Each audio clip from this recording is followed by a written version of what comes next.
پرویز تیوی ویدیو لحظه حمله یک جوانزن به بانکمات ها را نشر کرده است.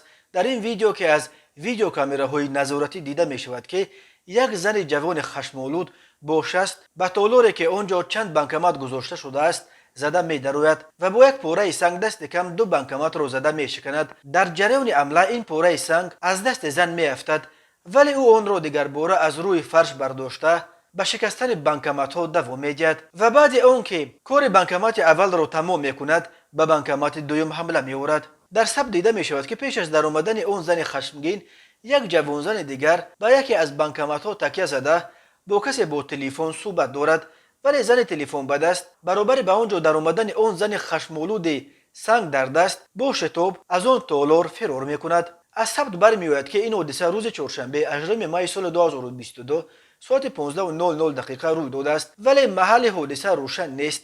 پرویز تیوی نیز درباره در کجا رخ دادن این حادثه چیزی نگفته است. سبب دست به شکستن بانکمات و زدن جوانزن نیز معلوم نیست. ساکنان تاجیکستان از فعالیت نامنظم بانکمات ها زیاد شکایت میکنند و میگویند گاه برای گرفتن مقدار پول نقد مجبور میشوند نیم شهر را در جستجوی یگان بانکماتی که پول داشته باشد بگردند.